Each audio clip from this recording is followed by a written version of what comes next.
হযরতে আব্দুল্লাহ আনসারী রাদিয়াল্লাহু তাআলা আনহু মসজিদে সবার পরে যান। সালাম ফেরানো শেষ হয়ে গেলেই তিনি আবার দৌড় দেন বাড়ির দিকে। 3 দিন হযরতে ওমর দৃশ্যটা লক্ষ্য করে নবীজির কাছে নালিশ দিলেন, হে রাসূল, এ আব্দুল্লাহ আনসারী বারবার নামাজে আসে ঠিক, সবার পেছনে আসে, নামাজ সালাম ফেরানো শেষ হয়ে গেলেই দৌড় দেয়। আপনিই তো বলেছেন মসজিদে মুনাফিকদের জন্য কষ্ট হবে আর বাজার মুনাফিকদের জন্য আনন্দ লাগবে। আপনি একটু জিজ্ঞাসা করেন তো ওনারকে। আল্লাহর নবী বলেন, আন্দাজে কোনো কথা বলা ধারণা করা ঠিক না, চলো দেখি। 4 জন সাহাবী নিয়ে নবীজি তার বাড়ির সামনে গিয়ে সালাম দিলেন, আসসালামু আলাইকুম ইয়া আহলাল বাইত। বাড়ির ভেতর থেকে 3 বার সালাম দেওয়ার পরে হযরতে আব্দুল্লাহ কাঁপতে কাঁপতে বের হয়ে আসলেন। নবীজি বললেন, আব্দুল্লাহ, তুমি তো জানো আমি নবী যদি কারো উপরে রেগে যায়, রাগ করি, মন খারাপ থাকে, তাকে আল্লাহ জান্নাতে দেবে না। কেন 3 বার ডাকা লাগলো? সাহাবী বলে, হুজুর, আমার কিছু কারণ আছে। বিশ্ব নবী বলেন, ওমর সহ কিছু সাহাবী তোমার নামে নালিশ দিয়েছে। তুমি সবার পেছনে যাও মসজিদে, সবার আগে তুমি নামাজ শেষ করে দৌড় দাও, কারণ কি? সাহাবী বলে, ইয়া রাসূলুল্লাহ, ইয়া হাবিবাল্লাহ, আমি মসজিদে যাই আপনার কথা শুনতে আমারও মনে চায়। আমরা স্বামী স্ত্রীর এমন একটা পোশাক আছে শুধু নামাজের, বাকি যে পোশাক আছে এগুলো দিয়ে নামাজ পড়া যায় না। এই জন্য আমার স্ত্রীকে ঘরের মাঝে পাশে একটা গর্ত করে ওখানে আমি রেখে যাই। নামাজটা শেষ করার পরে আমার মনে হয় শুধু নিজে বাঁচলে হবে না, হালকেও বাঁচাতে হবে। তাড়াতাড়ি করে নামাজ শেষ করেই চলে আসি। ওই পোশাকটা স্ত্রীকে দিয়ে বাকি যে ছেঁড়া ছেঁড়া পোশাক আছে ওইগুলো নিয়ে আমি ওই গর্তের ভেতরে বসে থাকি যতক্ষণ আমার স্ত্রীর নামাজ চলে। আপনি যখন প্রথম এসে ডাক দিয়েছেন তখন আমার স্ত্রী নামাজে দাঁড়িয়ে, আমি তো জিজ্ঞাসাও করতে পারছি না যে শেষ করে দাও তাড়াতাড়ি, কারণ কথা বলছে কার সাথে? নামাজে দাঁড়ালে মানুষ কথা বলে, বিশ্বাস করেন, সরাসরি আল্লাহর সাথে। নবীজি বলেন, সাহাবী, তুমি জিজ্ঞাসা করলে ফাসজুদ ওয়াকতারিব, যে মানুষ কখন আল্লাহর নিকটে হয়ে যায়? যখন মানুষ সেজদা যায় নামাজে, ওই সময় আল্লাহর মাঝে আর বান্দার মাঝে কোনো পর্দা থাকে না। আমার স্ত্রী আল্লাহর সাথে ওদিকে কথা বলছে আর আপনি আমাকে ডাক দিয়েছেন, আমি এখন কি করব? দ্বিতীয়বার সালাম দিলেন, তখনও পর্যন্ত নামাজের শেষ হয়নি। তৃতীয়বার যখন সালাম দিয়েছেন সঙ্গে সঙ্গেও আমার কাপড়টা ছেড়ে দিয়ে গর্তে প্রবেশ করেছে। এই দেখেন, এখনো ভালোভাবে কাপড় পরতেও পারি নাই, জলদি করে চলে এসেছি, আমারে মাফ করেন। নবীজি কেঁদে ফেললেন। পাশে যারা দাঁড়িয়ে আছে সবাই কাঁদতেছে। বিশ্ব নবী বলেন, এত কষ্টে আছো, এরপরও তুমি জামাত ত্যাগ করো না। উঠানের দিকে তাকিয়ে দেখলেন একটা শিশু বাচ্চাকে 8-10 বছর বয়স হবে শিকল দিয়ে চেন দিয়ে বেঁধে রেখেছে গাছের সাথে। নবীজি বললেন, তোমার কথা শুনে আমার ভালো লেগেছে, কিন্তু বাচ্চার উপরে জুলুম করো কেন? সাহাবী বলে, ইয়া রাসূলুল্লাহ, এ বাচ্চাটা আমার। ওই যে একটা খেজুর গাছ দেখতে পাচ্ছেন বাঁকা, ওটা আমার না, ওটা ইহুদির বাগানের, বাঁকা হয়ে আমার উঠানের উপরে এসেছে। পাকা খেজুর ওখান থেকে পড়ে, এই কারণে আমার ছেলেটাকে আমি বেঁধে রাখি, কারণ আমি কর্মজীবনে বাইরে গেলে আমার স্ত্রী ছোটাছুটি করতে পারে না। ছোট মানুষ না বুঝে ইহুদির বাগানের খেজুর খেয়ে ফেলবে। আমি আপনার মুখে শুনেছি, লা তাদখুলুল জান্নাতা জাসাদুন গুজিয়া বিল হারাম, ওই শরীর জান্নাতে যাচ্ছে না, যাবে না। তাদখুল মুজারে, বর্তমান ভবিষ্যৎ, প্রেজেন্ট ফিউচার। জান্নাতে ওই শরীর যাচ্ছে না, যাবে না, কখনোই যাওয়া সম্ভব না। জাসাদুন গুজিয়া বিল হারাম, যার এই 3.5 হাত বডি হারাম দিয়ে লালিত পালিত হয়। আমি আপনার মুখে এটাও শুনেছি, কারো জিনিস না বলে নেওয়া, না বলে খাওয়া, এর নাম চুরি, এর নাম চুরি। আরো জোরে বলেন। আপনার এই কথাগুলো আমার মাঝে মাঝেই মনে হয়। এ কারণে আমার সন্তান না বলে ইহুদির বাগানের খেজুর খাওয়া, তার মানে চুরি করে খাওয়া হবে। একটা হারাম জিনিস খেয়ে ওর শরীরে রক্ত মাংস তৈরি হবে, ওটা জান্নাতের জন্য হারাম হয়ে যাবে, জাহান্নামের জন্য ওয়াজিব হয়ে যাবে। এই কারণে ছেলেটাকে আমার কষ্ট হয়, বেঁধে রাখি যতক্ষণ আমি কর্মজীবনে থাকি। ফেনীবাসী, এই হাদিস শুধু শোনা না, বাস্তবে নিজের জীবনের সাথে প্র্যাকটিক্যাল লাইফে একটু মিলান তো।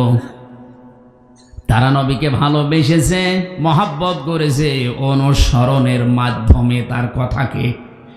কথা বলে না কেন? আর আমরা এমন আশেকে রাসূল হয়ে দাঁড়িয়ে আছি, নবীজির জীবনের যে কথাগুলো ছিল ওগুলো আমাদের জীবনে নেই। আন্দাজে শুধু জিলাপি আর খিচুড়ি খাওয়ার জন্য মহাব্বত দেখায়।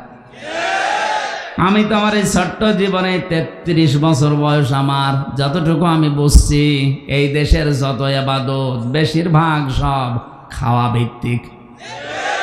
সবে বরাতে খাওয়া, এক কথা বলে না কেন? সবে মেরাজে খাওয়া, লাইলাতুল কদরে খাওয়া, দুই ঈদে খাওয়া, মানুষ মরে গেলে খাওয়া, জন্মদিনে খাওয়া, মৃত্যুদিনে খাওয়া ছাড়া কি আছে? আর আমি যা দেখছি এই দেশের মুসলমান, বিশেষ করে এখানে আর ভারতে, আমি যতগুলো রাজ্যে ঘুরলাম, এই দুইটা দেশের মুসলমানেরা অন্য কিছু যদি নাও জানে, কি করে খাওয়া লাগে এটা জানে। আমার দাদা একটা গল্প বলতেন, এক মুসলমান, এক খ্রিস্টান আর এক ইহুদি, তিনজন মিলে দোস্তি করে সারাদিন ঘোরাঘুরি করে বলছে খোদা লেগে গেছে, খাবার নিয়ে আসে। দোকান থেকে পাউরুটি নিয়ে এসেছে। মুসলমান বলছে আমরা ভাগ করে খেয়ে নেই। ভাগ করে খাওয়ার পরে একটা রুটি বেঁচে আসে। ইহুদি খ্রিস্টান বলে এখন তো খেলাম, বাকিটা রেখে দেন, পরে যখন খোদা লাগবে খাওয়া যাবে। মুসলমান বলছে কোনো অসুবিধা নেই, এই গাছের নিচে আমরা সবাই ঘুমিয়ে পড়ি, ঘুমের ভেতরে যে আশ্চর্য স্বপ্ন দেখবে সে ওই রুটি খাবে। ঠিক আছে, সবাই ঘুমায়, ওর তো ঘুম আসে না। ওই দুইজন তো ক্লান্ত, সারাদিন পরিশ্রম করে হাঁটাহাঁটি করে ঘুমিয়ে গেছে গাছের নিচে। আস্তে করে উঠে রুটিটা খেয়ে এবার ঘুমিয়েছে। খ্রিস্টান উঠে ডাক দিয়ে বলছে ওঠেন। কেন? আমি আমার আশ্চর্য স্বপ্ন দেখলাম। স্বপ্নের ভেতরে দেখি প্রথম আসমানে আমার নবী হযরত ঈসা আলাইহিস সালাম আমাকে ডাক দিয়ে বুকে জড়িয়ে বলে, উম্মত আমি তোর উপরে খুশি, ওই যে রুটি আছে তুই খাবে। রুটি তো আমার হয়ে গেছে, আপনারা ওঠেন না কেন? ইহুদি ডাক দিয়ে বলে তোমার স্বপ্ন হইলো, তুমি তো প্রথম আসমানে। আমার নবী হযরত ঈসা মুসা আলাইহিস সালাম ষষ্ঠ আসমানে আমারে ডাক দিয়ে বুকে জমা দিয়ে, কপালে জমা দিয়ে, বুকে জড়িয়ে বলছে, উম্মত তোর বাস্তব জীবনের উপর আমি রাজি আছি, ওই যে রুটি আছে তুই খেয়ে নে। এত বড় জায়গায় ষষ্ঠ আসমানে আল্লাহর সাথে যিনি কথা বলতেন মুসা নবী, তিনি যদি এ কথা বলতে পারতেন রুটি তো আমার, মুসলমান তো জেগে ঘুমাচ্ছে, ওঠে না। ওরা যখন কথা দিয়ে চিমটি দিয়ে তুলেছে, বলে কি ওঠো না কেন, রুটি তো আমাদের হয়ে গেছে। কিন্তু সবই শুনছে, ডাক দিয়ে বলছে তোমাদের স্বপ্ন হলো। তোমরা যখন ঘুমিয়ে গিয়েছো আমি দেখি বিশাল এক দৈত্য দানব আমার সামনে এসে বলছে, এই মুসলমান যদি বাঁচতে চাস রুটি খা। করবো কি? জীবন বাঁচানোর তাগিদে রুটি খেয়ে ফেলিস। ইহুদি খ্রিস্টান ডাক দিয়ে বলে, ভাই এত বড় বিপদ গেল, আমাদের ডাকতে পারলে না, ডাকবো কি করে? একজন আছে প্রথম আসমানে আর একজন ষষ্ঠ আসমান। ওরা বলছে ঠিক আছে, বিপদ কেটে গেছে, এই ভালো। কি করে খাওয়া লাগে ধান্দা করে, এটা আমরা সবচাইতে বেশি জানি। নবীর মহব্বত দেখাতে গিয়ে তার জন্মদিন মৃত্যুদিন পালন করতে গিয়েও খাওয়া, অথচ তার অনুসরণ জীবনে আনে না। আল্লাহ ওইটাই জানিয়েছেন, যদি দাবি করো যে আল্লাহ তোমাকে ভালোবাসি, তোমাদের প্রথম নাম্বারে দায়িত্ব হচ্ছে আমার নবীর অনুসরণ করো, না নবীকে ভালোবাসো। তার অনুসরণ করা লাগবে, তার প্র্যাকটিক্যাল লাইফটা দেখে চলার মাধ্যমে, নাকি ইয়া নবী সালাহ শেষ হয়ে গেল। শব্দের দিকে খেয়াল করেন তো, কেউ যদি অনুসরণ করে আল্লাহ বলেন ইউহিব্বুকুমুল্লাহু, আমি আল্লাহ নিজে তাকে ভালোবাসা আরম্ভ করব। এখানে আলেম যারা আছেন বলেন তো, এখানে ইউহিব এটা মজারে না মাজি? মজারের শব্দ, এটা বর্তমান, ভবিষ্যৎ, প্রেজেন্ট, ফিউচার। আল্লাহ মাজি অতীত শব্দ দেননি যে আপনি অনুসরণ আরম্ভ করেছেন, আল্লাহ আপনাকে ভালোবাসা শুরু করেছিলেন না।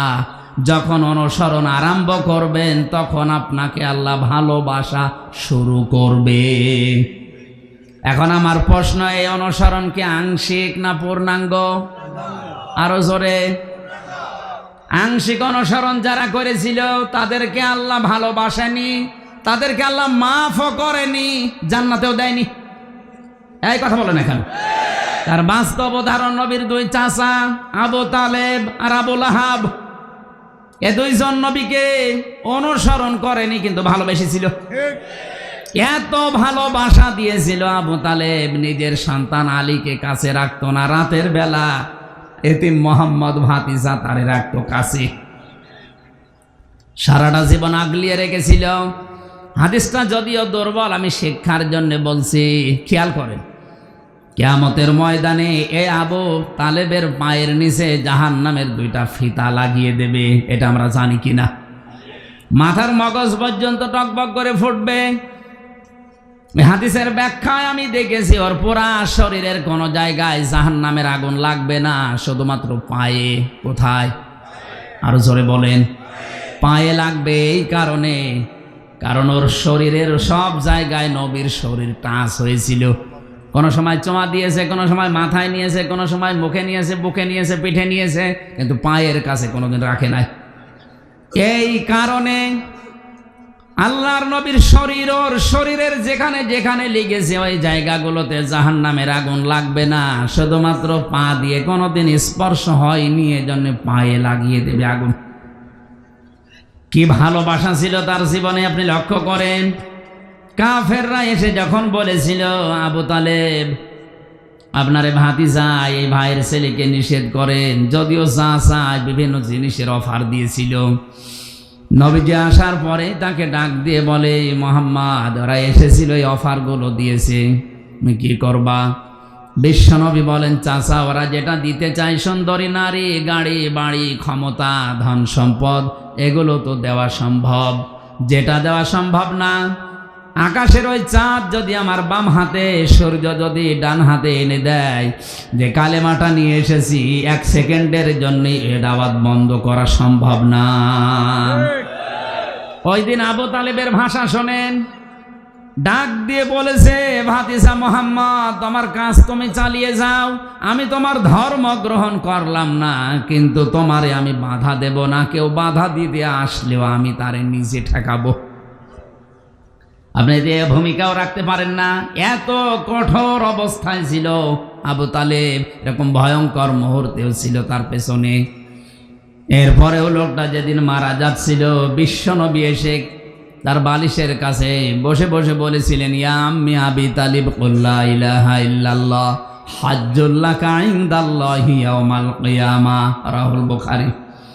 হে চাচা, জোরে বলা লাগবে না, শুধু আমার কানের কাছে মুখ নিয়ে আস্তে করে বলেন লা ইলাহা ইল্লাল্লাহ। আপনি মুহাম্মাদুর রাসূলুল্লাহ বলার দরকার নেই, শুধু আল্লাহর ঘোষণাটা দেন, কিয়ামতের দিন আমি ঝগড়া করে আপনাকে জান্নাতে নিয়ে যাব। পাশে আবু জেহেল আর আবু সুফিয়ান দাঁড়িয়েছিল, ডাক দিয়ে বলে, নেতা পড়বা, সারা জীবন বাপ দাদার ধর্ম অনুসরণ করলে, এখন ভাতিজার নতুন ধর্ম গ্রহণ করে কলঙ্কিত হবা, মানুষ তোমার ভীরু বলবে, কাপুরুষ বলবে। আবু তালিব ডাক দিয়ে বলে, ভাতিজা মুহাম্মদ আমারে মাফ করে দিও, তোমার কালিমাটা আমি পড়তে পারলাম না। জোরে বলেন নাউজুবিল্লাহ। নবীজির মন খারাপ হয়ে গেল।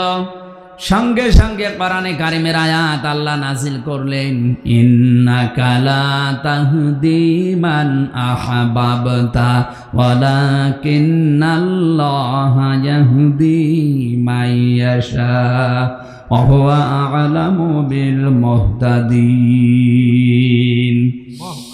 সূরা কাসাসের 56 নম্বর আয়াতে আল্লাহ পাক বলেন, হে নবী আপনি মন খারাপ করেন কেন? হেদায়েত তো আপনার হাতে দেয়নি যে যাকে ইচ্ছা তাকে দিয়ে দেবেন। এই লোকটা আপনার চাচা, আমি জানি। সারা জীবন আপনাকে ভালোবাসা দিয়েছে, বুকে আগলিয়ে রেখেছে, কোলে পিঠে নিয়ে মানুষ করেছে, আমি দেখেছি। কিন্তু লোকটা আপনার অনুসরণ করে নাই, এই জন্য আমি আল্লাহ ওকে মাফও করি নাই। হেদায়েত কে পাবে ওটা আপনার চাইতে আমি আল্লাহ ভালো জানি। এরপরেও নবীজি ওর কবরের পাশে দাঁড়িয়ে দুহাত তুলে দোয়া করেছে, রব্বুল আলামিন তুমি আমার চাচা আবু তালেবকে মাফ করে দাও, কারণ তার যে শ্রম, তার যে কষ্ট আমার জীবনে আমি তো দেখেছি, তুমি আমার চাচাকে মাফ করে দাও। সঙ্গে সঙ্গে জিবরাইল এসে বলে, হে নবী হাত নামান। কার জন্য হাত তুলেছেন? মা কানা লিন-নাবিয়্যি ওয়াল্লাযীনা আমানু আইয়াস্তাগফিরু লিল-মুশরিকিন ওয়ালাউ কানু উলি কুরবা মিন বা'দি মা তাবায়্যানা লাহুম আন্নাহুম আসহাবুল জাহিম। সূরা তাওবা 113 নম্বর আয়াত। আল্লাহ পাক বলেন, হে নবী হাত নামান। কার জন্য হাত তুলেছেন? এ লোকটা আপনার চাচা, এটা তো আমি জানি। আপনাকে সারা জীবন ভালোবেসেছি, আমি দেখেছি। কিন্তু লোকটা তো মুশরিক। লোকটা কি? মুশরিক। কোন নবীর জন্য, কোন ইমানদারের জন্য জায়েজ না, শোভনীয় না, উচিত না, এটা বৈধ না যে কোনো মুশরিকের জন্য আমি আল্লাহর কাছে ক্ষমা চাবে। কাকে বলছে? নবীকে। বলেন বলেন। নবীজিকে যদি এ কথা বলতে পারে, ওয়ালাউ কানু উলি কুরবা, যদিও নিকট আত্মীয় হয় এটা আপনার, তাও আপনি পারবেন না। অথচ বাংলাদেশে টাটকা মুশরিক মরে যায়, আমরা দোয়া করে জান্নাতে দিয়ে আসি, মনে হয় কন্ট্রাক্টরে নিয়েছে। আর ওরাও পাগল, ওরা মনে করে না এত বড় হুজুর দোয়া করছে আল্লাহ জান্নাত দেবে। নবীর হাত আল্লাহ ফেরত দিচ্ছে, আমির হামজার হাতের ওপর বাড়ি মারবে না? কি বিশ্বাসে আরে আছে এই মানুষগুলো? এত ভালোবাসা সারা জীবন দেওয়ার পরে নবীজির হাত যদি আল্লাহ ফেরত দেয়, চাচা মুশরিক আর টাটকা মুশরিক মরে যায়। 14টা গরু জবাই করে আমরা দোয়া করে জান্নাতে দিয়ে আসছি। জান্নাত আমার বাবার নাকি? এই ধোঁকা দিয়ে বোকা বানিয়ে রেখেছে অনেককে। এটা থেকে বেরিয়ে আসেন। ভালোবাসা দিয়ে যদি জান্নাত পাওয়া যেত, আবু তালেবকে জান্নাত দেওয়া লাগতো। ওর অনুসরণ ছিল না। কি ছিল না? অনুসরণ। আর একজন চাচার নাম আমরা জানি, আবু লাহাব। এ লোকটা এত ভালোবেসেছিল নবীর জন্মের সময়, বিশ্ব নবীর জন্মের দিন ওর নিজের টাকায় ক্রয় করা বাদী দাসী সুয়াইবিয়া এসে ডাক দিয়ে বলেছে, মালিক আপনার মরা ভাই আব্দুল্লাহর একটা সন্তান হয়েছে। আবু লাহাব ডাক দিয়ে বলে, দেখো জীবনে কোনোদিন তুমি আমার কথার অবাধ্য হয়ে বাড়ির বাইরে যাওনি। আজকে কোথায় গিয়েছিলে? যেই বলেছে আপনার মরা ভাই আব্দুল্লাহ, সে যদি থাকতো বেঁচে আজ অনেক খুশি হতো। সে যেহেতু নেই, আমি যে দৌড়িয়ে গিয়েছিলাম আমিনার ঘরে, তার একটা চাঁদের মতো ফুটফুটে সন্তান এসেছে। এই খবরটা আপনাকে আমি দেওয়ার জন্য দৌড়িয়ে এসেছি। আবু লাহাবের রাগ ছিল, এরপরও সঙ্গে সঙ্গে ভাতিজার কথা শোনার পরে ওই সময় ডাক দিয়ে বলেছে, সুয়াইবিয়া আমার ভাই আব্দুল্লাহ থাকলে অনেক খুশি হতো। ভাই যখন নেই, আমি তো এই ছেলেটার চাচা, এত খুশির সংবাদ আমারে দিলে এই 2টা আঙ্গুল দিয়ে বলেছিল, তোরে আমি মুক্ত করে দিলাম, যা, তোর আর আমার বাড়িতে কাজ করা লাগবে না। বলেন তো কত ভালোবাসা থাকলে নিজের টাকায় কেনা এত বড় একটা বাদীকে মুক্ত করে দিতে পারে? আপনি তো 2 টাকাও দিতে চান না। ভালোবাসা কম ছিল না, কিন্তু তার বিরুদ্ধে আমার আল্লাহ কোরআনের আয়াত নাজিল করেছে। যখনই বিশ্বনবী কালেমার দাওয়াত দিয়েছে, লোকটা অনুসরণ করে নাই, আগের ভালোবাসাও ভুলে গেছে, অনুসরণ বাদ দিয়ে পাথর মেরেছে। কথা বলেন না কেন? তাব্বা লাকা আলিহাদা জামাতানা, পাহাড়ের ওই পাদদেশে দাঁড়িয়ে এই লোকটাই সর্বপ্রথম পাথর তুলে নবীর দিকে এইভাবে নিক্ষেপ করেছিল। তাফসিরে হাক্কানিতে আমি পড়েছি, পাথরটা নবীজির শরীরে লাগে নাই, সামনে পড়েছিল। খেয়াল করেন আলেম যারা আছেন, পাথরটা কিন্তু নবীর শরীরে লাগে নাই, সামনে পড়েছিল। যেহেতু সর্বপ্রথম পাথর তুলে এভাবে নিক্ষেপ করেছে, আল্লাহ এত বেশি রাগ করেছিলেন ওই সময়, পুরা কোরআনের ভেতরে ওর নামে আল্লাহ একটা সূরা নাজিল করেছেন, তাব্বাতে ইয়াদা আবি লাহাবি ওয়া তাব। আল্লাহ পাক বলেন ধ্বংস হয়ে যাক আবু লাহাবের দুই হাত এবং সে নিজে, এবং ধ্বংস হয়েছে। খেয়াল করেন তো শব্দের দিকে, আবু লাহাব পাথর নিক্ষেপ করেছিল কয় হাত দিয়ে? আল্লাহ এখানে কয় হাতের নাম দিয়েছেন? ইয়াদা নিয়েছিল, শব্দটা নুন পড়ে গেছে। ইয়াদা শব্দের শাব্দিক অর্থ হচ্ছে দুই হাত। আল্লাহ অবিচার করে ফেলেছে আবু লাহাবের উপরে। হ্যাঁ, ভালো করে বলেন না, মানে ও তো পাথর নিক্ষেপ করেছিল এক হাত দিয়ে, ধ্বংস করলে এক হাত করবে, দুই হাত করলো কেন? আপনি যে কোনো জিনিস এভাবে তুলে যদি ছুঁড়ে মারতে চান, দেখবেন এক হাত দিয়ে হয় না, এ হাতও নড়াচড়া করে। কথা বলেন না কেন? আল্লাহ পাকে এটাও সহ্য করেন নবীর বিরুদ্ধে। এ হাত দিয়ে যদিও পাথর মেরেছে, পাথরটা শরীরে না লেগে সামনে পড়েছিল, কিন্তু এই হাত কিছুই করে নাই, শুধু নড়াচড়া করে সাপোর্ট দিয়েছে। এই জন্য এই হাতও আল্লাহ ধ্বংস করে দিয়েছে। আজ বিশ্বে যারা বিশ্ব নবী এবং তার আলেমদের বিরুদ্ধে এই হাত, ক্ষমতার হাত, সম্পদের হাত ব্যবহার করছেন, আর পেছন দরজা দিয়ে বাম হাতের মতো অনেকেই নাড়াচাড়া দিয়ে সাপোর্ট দিচ্ছেন। আমি নিচে নামলাম না, এরপরও যদি না বোঝার ভান করে থাকেন, এদিকে আসেন। ওর যদি দুই হাতই ধ্বংস হয়ে যায়, আপনার কিছু থাকবে? ওর শুধু ধ্বংস হয়েছে তা না, মা গনা আনহু মালুহু ওয়া মা কাসাব। ও যা অর্জন করেছিল সম্পদ, ক্ষমতাও, কিন্তু মন্ত্রী ছিল, ওর কিচ্ছু কাজে আসে নাই নবীর বিরুদ্ধে অবস্থান নেওয়ার কারণে। ওর ভালোবাসা জীবনে কম ছিল। আরো জোরে বলেন। ওদের জাহান্নামে গেছে, আর কারো ফতোয়া লাগবে?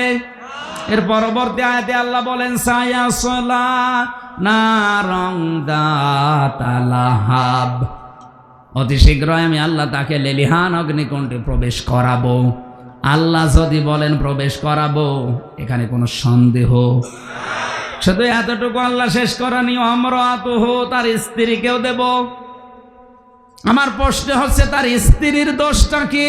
হ্যাঁ, স্ত্রীর দোষ ছিল এই, তলে তলে বিশ্ব নবীকে অপমান করার জন্যে এই উম্মে জামিল নামে এই মহিলা স্বামীকে পরামর্শ দিত আর গোতাতো বাড়ি থেকে, যে এটা করেন, এটা করেন।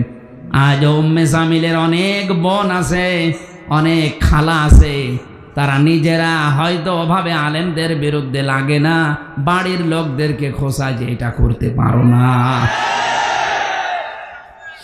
উম্মে জামিলকে আল্লাহ যদি আয়াত নাযিল করে জাহান্নামী ঘোষণা দেয়, আপনিও জাহান্নামী যদি আলেমদের পেছনে এভাবে লেগে থাকেন। দুইজন চাচার কথা বললাম, দুইজনই শুধু ভালোবাসা ভালোবাসা ভালোবাসা, অনুসরণ ছিল না। দুইজনেই জাহান্নামী, দুইজনেই। আরো জোরে বলেন। সিস্টেম অপর পৃষ্ঠায় দেখুন, আরো দুইজন চাচার নাম আমরা জানি, একজন আব্বাস আর একজন হামজা রিদওয়ানুল্লাহি তাআলা আলাইহিম আজমাইন। তাদের জীবনে শুধু ভালোবাসা ছিল না, ভালোবাসতো তারা মাস্ট বি, পাশাপাশি তারা অনুসরণ করে দেখিয়েছে। হযরতে আব্বাস যে নবীর অনুসরণ করেছে তার বাস্তব প্রমাণ মুসলিম শরীফের হাদিস। عن عباس رضي الله تعالى عنه قال قال النبي صلى الله عليه وسلم من سقى طعم الإيمان من رضي بالله ربا وبإسلام دينا وبمحمد صلى الله عليه وسلم نبيا ورسولا رواه مسلم। এই কথা বলেন কেন? হযরতে আব্বাস থেকে বর্ণিত, তিনি বলেন কেউ যদি ঈমানের স্বাদ পেতে চায়, দুনিয়ায় তিনটা কাজ তাকে করা লাগবে। এক নম্বরে যে আল্লাহকে রব পেয়ে খুশি আছে। এই হাদিসের প্রথম অংশ পড়ার পরে আমি যেটা বুঝি, বাংলাদেশের ৯৬% মুসলমান ঠিক আছে, কিন্তু ৬% মানুষও আল্লাহকে রব পেয়ে খুশি নেই। এখন যদি বলেন এত বেশি ডিফারেন্স, হ্যাঁ এত বেশি ডিফারেন্স, আপনি হিসাব করে দেখেন। আল্লাহকে রব পেয়ে যারা খুশি, রবের অর্থ 19টা। এর প্রথম অর্থ রব মানে আইনদাতা। রব মানে আইনদাতা। আমি কি এগুলো বানাচ্ছি? রব মানে আইনদাতা, যিনি বানিয়েছে তার আইন চলবে, এইটাই ফাইনাল। অথচ 53 বছর পার হয়ে গেল, এ দেশটা স্বাধীন হয়েছে, 96% আমরা মুসলমান বাস করি। ওই রবের একটা আইনও আজও এদেশে কায়েম নেই। আপনি রবকে রব পেয়ে খুশি আছেন কি করে? খালি মুখের কথা। আমার মাঝে মাঝে দাদা, আমার জেলখানায় থাকতে আমার দাদাটা মারা গেছে, অনেক কিছু গল্প বলতো শিক্ষামূলক। বলতো, হামজা, এদেশে 96% মুসলমান, ওটা শুধু আদমশুমারিতে আর ওই আগা কাটা আছে, তাছাড়া 96% মুসলমান। 51% যদি মুসলমান বাংলাদেশে, মানসা কত আমাল ইমান মান রাদিয়া বিল্লাহি রব্বা, এই হাদিস অনুযায়ী তৈরি হয়ে যায়, এই দেশে আল্লাহর আইন ছাড়া অন্য কিছু চলার কথা না। উদাহরণ দিতে গিয়ে বলতো, একজন গরিব মানুষ রিকশা চালায়, বহু কষ্ট করে 1 কেজি মাংস কিনেছে খাসির। বৌমাকে বলছে রান্না করো, আমি গোসল করে আসি। রান্না কমপ্লিট করে চিন্তা করছে দেখি কেমন লাগে, খেতে খেতে প্রায় সব খেয়ে ফেলিস। শ্বশুর এসে বলছে, কই দাও, মোলা দিয়েছে, আলু দিয়েছে, কিন্তু গোশত দেয় না। ডাক দিয়ে বলছে, কই আসল জিনিস? শ্বশুর, আব্বা বলবো কি, আপনি যখন গোসল করতে গেলেন, আমি রান্না কমপ্লিট করার পরে ঢাকনা দিয়ে ঢেকে রেখে পানি আনতে গেছি। পানি এনে দেখি ওই যে দুষ্টু বিড়াল সব খেয়ে ফেলিস, আর নেই। শ্বশুর মনে মনে চিন্তা করছে, 1 কেজি মাংস রান্না কমপ্লিট, ঢাকনা দিয়ে ঢেকে রেখেছে, পানি আনতে গেল কয় মিনিট লাগে, এর ভেতরে বিড়াল খেয়ে ফেললো। একই বিড়াল পাশে তাকিয়ে দেখে মিউ মিউ করছে, চেপে ধরিস। 4 হাত পা রাইট করে রশি দিয়ে বেঁধেছে, দাড়ি পান লাইনে ওজন দিয়ে দেখে 1 কেজি। বলছে, বৌমা, এটা যদি বিড়াল হয় তো সে মাংস কই? কারণ এই বিড়াল যদি 1 কেজি মাংস খায়, ওজন হবে 2 কেজি। আর এটা যদি মাংস হয় তাহলে বিড়াল কই?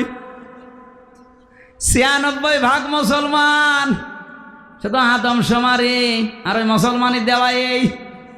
আর এখন তো অনেকেই, বিশেষ করে এই দেশে মুসলমানি দেওয়াকে এমন কায়দায় নিয়ে গেছে, এটা একটা ব্যবসা বানিয়েছে। 20 বছর ছেলের বয়স, মুসলমানি দেয় না। কি চাচা, এত বড় ছেলে, বলে টাকা পাবো কোথায়? টাকা নেই আমার, ওরও, এই জন্য মুসলমানি দেয় না। একটা ছেলে মুসলমানি দিতে কয় টাকা লাগে? হ্যাঁ, 1000। এইটা কেটে দিলে যদি মানুষ মুসলমান হয়, তাহলে ছাগল কি? ছাগল মুসলমান না? আমি হাসির খোরাকি দেওয়ার জন্য বলি নাই। 96% মুসলমান আমরা দাবি করছি, সারা বিশ্বে আমাদেরকে এ নামে জানে, যেখানে মুসলমান 96%। অথচ মাংসা কত আমাল ইমান, আমরা ইমানের স্বাদ পাই না, কারণ আল্লাহকে আমরা রব পেয়ে খুশি না। হযরতে আব্বাস রাদিয়াল্লাহু তাআলা আনহু আল্লাহকে রব পেয়ে খুশি। কথা বলেন না কেন? উনি আল্লাহকে রব পেয়ে খুশি ছিলেন। দ্বিতীয় নম্বরে, ইসলামকে জীবন ব্যবস্থা হিসাবে পেয়ে উনি খুশি ছিলেন। আল্লাহর নবীকে আদর্শ পেয়ে উনি খুশি ছিলেন। এই জন্য তিনি ইমানের স্বাদ পেয়ে এই হাদিসটা বর্ণনা করেছেন। জোরে বলেন সুবহানাল্লাহ। উনি যে জান্নাতি তার প্রমাণ। সূরা বাইয়ানার শেষ আয়াত, আল্লাহ পাক সাহাবীদের জন্য এই আয়াতটা নাজিল করেছেন, রাদিয়াল্লাহু আনহুম ওয়া রাদু আন। আমি আল্লাহ এদের উপরে রাজি হয়ে গেছি, এরা যেমন আমার উপরে রাজি। তার মানে হযরতে আব্বাস শুধু ভালোবাসা দেননি, পাশাপাশি তিনি নবীর অনুসরণ করে দেখিয়েছেন, এই জন্য জান্নাতি। কথা বলেন না কেন? আর একজন চাচার দিকে তাকান, হযরতে হামজা। উনি শুধু ভালোবেসেছেন তা না, তার জীবনী পড়তে গিয়ে দেখেছি তাকে 70 টুকরা করেছে, তার লজ্জা স্থান পর্যন্ত 3 টুকরা করেছে। এরপরেও তিনি নবীর আদর্শ ছেড়ে দেননি। কথা বলেন না কেন? উনি নবীকে ভালোবেসেছেন একদিকে, এ ভালোবাসার প্রমাণ দিতে গিয়ে জীবন পর্যন্ত দিয়েছেন। আল্লাহর নবীর আদর্শটা এত বেশি অনুপ্রাণিত হয়ে গ্রহণ করেছিলেন, যেদিন নবীজির মাথা ফাটা অবস্থায় দেখলেন, স্বীকার করে বাড়িতে আসার পরে তার স্ত্রী মুখ ভার করে বসে আছে। ডাক দিয়ে বলে, স্ত্রী মুখ ভার করে আসো। বলে, মুখ ভার করবো না, তোমার এতিম ভাতিজা মোহাম্মদকে আবু জেহেল রড দিয়ে মাথার ওপরে পিটিয়ে রক্ত বের করে দিয়ে কাবার পাশে শুইয়ে রেখেছে। ওই অবস্থায় তীর ধনুক নিয়ে আবু জেহেলকে ওইভাবে আঘাত করার পরে নবীর কাছে গিয়েছে। ডাক দিয়ে বলে, মোহাম্মদ তোমাকে যেভাবে মেরেছিল আমি ঠিক ওইভাবেই মেরে এসেছি, তুমি কি খুশি হয়েছ? বিশ্ব নবী বলেন, চাচা আমি খুশি হতে পারলাম না। হামজা ডাক দিয়ে বলে, চা ভাতিজা কি করলে তুমি খুশি হবে বলো, আমি আজকে তাই করব। নবীজি বলেছিলেন, চাচা আপনি কি সত্যি আমাকে খুশি দেখতে চান? বলে, হ্যাঁ। আবু জেহেল না, এরকম হাজারো আবু জেহেলের মাথা ফাটিয়ে প্রতিশোধ নিলে আমি খুশি না। যদি আপনি আমার আদর্শটা মেনে নেন, আমার আনিত কালেমা যদি পড়তে পারেন, আমি খুশি হয়ে যাব। হযরত হামজা ওই দিনই বলেছে, ভাতিজা প্রতিশোধে যখন তুমি বিশ্বাসী না, তোমার চরিত্র তো আমি আগেই জানি। পেছনের দিকে আমি আর তাকালাম না, সব কিছু ছেড়ে দিয়ে তোমার আদর্শে অনুপ্রাণিত হয়ে আমি তোমার কালেমা স্বীকার করে নিলাম। হযরতে হামজাকে ৭০ টুকরা করে তার কলিজা বের করে সিবিএসে ৩ টুকরা করেছে লজ্জা স্থানের পরেও তিনি ছেড়ে যাননি। তিনি জান্নাতি না জাহান্নামী? তিনি যে জান্নাতি তার প্রমাণ কোরআনে কারীম। হযরতে হামজার ছোট একটা মেয়েও ছিল।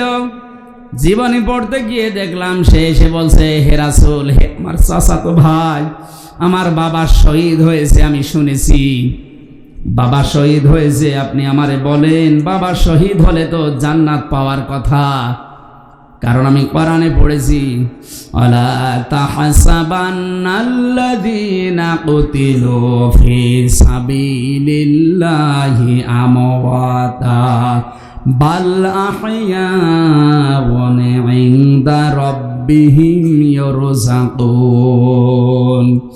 সূরা আলে ইমরানে আল্লাহ পাক বলেন, হে নবী, যারা আমি আল্লাহর রাস্তায় শহীদ হয়, যাদেরকে হত্যা করা হয়, মানুষগুলোকে আপনি মৃত বলবেন না, এরা জীবিত। শুধু জীবিত না, এরা আমি আল্লাহর কাছে খাবার খাই। জোরে বলেন সুবহানাল্লাহ। হযরতে হামজা যে খাবার খেয়েছেন তার প্রমাণ হচ্ছে, মেয়েটা ডাক দিয়ে বলে, আমার বাবা জান্নাতে, এটা আমি দেখতে চাই। বিশ্বনবী বলেন, বোন আমার জান্নাতে আছে, আমি এখন দেখাবো কি করে। হঠাৎ করে আকাশের দিকে তাকিয়ে ছোট মেয়েটা বলছে, আব্বু আমি এখানে। বিশ্ব নবী বলেন, বোন কাকে ডাক দাও? মেয়েটা বলে, ইয়া রাসূলুল্লাহ, ওই যে আকাশের দিকে তাকিয়ে দেখলাম কিছু পাখিদের সাথে আমার বাবা পাখা লাগিয়ে উঠতেছে। নবীজি বলেন, বোন আমার ওটা আকাশ না, ওটা আল্লাহর জান্নাত। ফেরেশতাদের সাথে তোমার বাবা পাখা লাগিয়ে জান্নাতের ভেতরে ভ্রমণ করছে। হযরতে হামজা এতটুকু শেষ করেননি। কোন মানুষ যদি মারা যায় ঈমান নিয়ে, সে কবরে থাকবে, ঘুমিয়ে থাকবে, কিয়ামতের দিন একবারে উঠবে, এতটুকুই শেষ, আর কিছু নেই। যারা আলেম আছে তাদেরকে বলছে, রশিদ ভাই, যারা ঈমান নিয়ে মারা যাবে, কবরে থাকবে, ঘুমিয়ে থাকবে, কিয়ামতে যেদিন সিংহায় ফৎকার দেওয়া হবে ওই দিন উঠবে, আর কিছু আছে নেই। কিন্তু কেউ যদি শহীদ হয়, শাহাদতের মরণ পায়, এ লোকটা মরণের পরে ঘুমাবে না, ও লোকটা জীবিত, এবং আল্লাহ নিজে তাদেরকে খাবার খাওয়াবে। আমরা জানি মানুষ ঘুমিয়ে থাকলে খাবার খাওয়া লাগে না, বলেন বলেন, জেগে থাকলে খাবার খাওয়া লাগে, আর খাবার খেলে রক্ত, গোশত, মাংস তৈরি হয়। হযরতে হামজাকে যেখানে কবর দিয়েছে, ৩০ বছর পরে কবরটা ভেঙে গিয়েছিল। মদিনা একবার প্রচণ্ড ঢল হওয়ার কারণে পানির সাথে রক্ত ভেসে আসছিল। ওই সময় যারা তার সাথে যুদ্ধ করেছিল তাদের এখন মুরব্বি হয়ে গেছে। রক্ত অনুসন্ধান করতে গিয়ে দেখে ৩০ বছর আগে উহুদের ময়দানে হযরতে হামজাকে যত টুকরা টুকরা করেছিল, সেই সমস্ত জায়গা থেকে তাজা রক্ত ফিনকি দিয়ে বের হচ্ছে। উনি যদি খাবার না খাবে তে রক্ত এলো কোথায়? এক কথা বলেছে না কেন?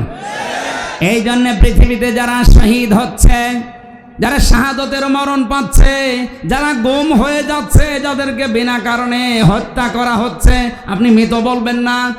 আর ওদেরকে আল্লাহ এমনিতে এভাবে মরণও দেয় না। ওয়ালিয়ালামাল্লাহুল্লাযীনা আমানু ওয়া ইয়াত্তাখিযা মিনকুম শুহাদা। সূরা আলে ইমরানের 140 নম্বর আয়াতের শেষের দিকে আছে, কিছু মানুষের জীবন যৌবন, কিছু মানুষের কর্মজীবন আমি আল্লাহর কাছে ভালো লাগে, ওদেরকে শাহাদতের মরণ দিয়ে আমি আল্লাহ ধন্য করি। জোরে বলেন সুবহানাল্লাহ। সুতরাং যারা শাহাদতের মরণ পাচ্ছে উল্টা পাল্টা ধারণা করবেন না, ওরা কিন্তু জীবিত। 70-80 বছরে আর কি খেয়েছে, এখন কিয়ামত পর্যন্ত আল্লাহ নিজে তাদেরকে খাওয়াবেন। এই জন্য জেলখানায় 3টা বছর আমার সারা জেলখানায় 3টা বছরে প্রতিদিনের তাহাজ্জুদের দোয়া ছিল, আল্লাহ তুমি আমারে মরণ দিও, আল্লাহুম্মা ইন্নী আসআলুকা শাহাদাতান ফি সাবিলিক। এমনি আমি মরণ চাই না, আল্লাহ যদি মরণ আমারে দাও তুমি শাহাদতের মরণ দিও। কারণ 33 বছর আর কি খেয়েছি, শাহাদতের মরণ যদি আমি পাই হযরতে হামজার মতো কিয়ামত পর্যন্ত জীবিত থাকতে পারবো, আল্লাহর জান্নাতি খাবার আল্লাহর হাতে খেতে পারবো। হযরতে হামজা, হযরতে আব্বাস 2 জন নবীকে শুধু ভালোবাসা দিয়েই শেষ করেছে না অনুসরণ করেছে? এখানে 2 জন জান্নাতি আর আগের 2 জন আপনার এখনো বিবেক খোলে না, খালি ভালোবাসা দিয়েই শেষ করে দেবেন। অনুসরণ করে দেখান হামজার মতো, আব্বাসের মতো। শব্দটা কি ছিল? কেউ যদি অনুসরণ আরম্ভ করে তাকে আল্লাহ ভালোবাসা শুরু করবে। এখন এই অনুসরণ কি আংশিক না পূর্ণাঙ্গ? আমরা যেটা করছি এটা তো আংশিক হয়ে যাচ্ছে, কারণ আমাদের জব্বা নবীজির মতো, পাগড়ি নবীর মতো, কিন্তু নবীজির মতো সমাজ ব্যবস্থা আমাদের নেই, নবীর মতো রাজনীতি আমাদের জীবনে নেই। তাহলে আমাদের অনুসরণ কি পূর্ণাঙ্গ না আংশিক? আরো জোরে। আংশিক অনুসরণ করলে ইউহিব্বুকুমুল্লাহ, আল্লাহ ভালোবাসবে, কথা আছে? নেই। এজন্য আমাদের অনুসরণ করা লাগবে পূর্ণাঙ্গ, আল্লাহ তখন ভালোবাসা শুরু করবে। আয়াত পড়ার পরে আমার মনে হচ্ছে বাংলাদেশে হাজারো আলেম, হাজারো পীর, হাজারো মুসলমান শুধু আংশিক অনুসরণ করার কারণে এখনো আল্লাহর ভালোবাসা পাওয়া আরম্ভ করেনি। ওয়ায়াগফির লাকুম যুনুবাকুম তো বাদ দিলাম, আল্লাহ মাফ করে দেবে, দিচ্ছে, দেবে তা না। যে অনুসরণ আরম্ভ করবেন আপনি পূর্ণাঙ্গভাবে সিদ্ধান্ত নিয়ে নেবেন যে এখন থেকে রান্নাঘর থেকে আন্তর্জাতিক জীবন পর্যন্ত সব জায়গায় আমি অনুসরণ আরম্ভ করলাম। আপনাকে তখন আল্লাহ ভালোবাসা শুরু করলে, আল্লাহ যদি কাউকে ভালোবাসে ওর জীবনের অপরাধ রাখে না। জাম্বন না দিয়ে যুনুবাকুম দিয়েছেন, সব গুনাহ আল্লাহ মাফ করে দেবে। জোরে বলেন সুবহানাল্লাহ। উনি যে মাফ করবে তার প্রমাণ ওনার এই 2টা নাম, আল্লাহু গফুরুর রহিম। আল্লাহ পাক বলেন কুল আতিউল্লাহ ওয়ার রাসূল, নবী আপনি বলেন এই যে অনুসরণের কথা বললাম, এটা যদি কেউ করে আমি আল্লাহ এবং আমার রাসূলের, সেই লোকটাই কেবল আমি আল্লাহর দৃষ্টিতে ভালোবাসার পাত্র। ফাইন তাওয়াল্লাউ, কেউ যদি এই অনুসরণ না করে মুখ ফিরিয়ে নেয়, অহংকার করে, ফাইন্নাল্লাহা লা ইউহিব্বুল কাফিরিন, অবশ্যই আমি আল্লাহ কাফেরদের ভালোবাসি না। তার মানে যার ভালোবাসা আছে জীবনে অনুসরণ নেই সে কাফের। কথা বলে না কেন? আলেমকে জিজ্ঞাসা করেন, যারা শুধু ভালোবাসে অনুসরণ করে না এরা কাফের। তাছাড়া আল্লাহ ইউহিব্বুল কাফিরিন দিতেন না। ফাইন তাওয়াল্লাউ, যারা এই কথাগুলো শুনে মুখ ফিরিয়ে নেবে, ফা মানে অতঃপর, ফাইন্নাল্লাহা, তারা যেন জেনে রাখে অবশ্যই আমি আল্লাহ লা ইউহিব্বুল কাফিরিন, এই কাফেরদের ভালোবাসি না। তার মানে শুধু ভালোবাসা আবু তালেবের মতো, আবু লাহাবের মতো বাসবেন, অনুসরণ করবেন না আব্বাসের মতো, হামজার মতো, আপনি কাফের। আর কাফেরকে আল্লাহ ভালোবাসছে না, বাসবে না। আল্লাহ আমাদের হেফাজত করুন, বলেন আমিন। 12টা পর্যন্ত কথা বলি, 12টায় বাজে। আমিন আজ যদি সামনে কোনো জায়গায় আসে আশপাশে, ব্যাখ্যা পরের শব্দগুলো করবো ইনশাআল্লাহ।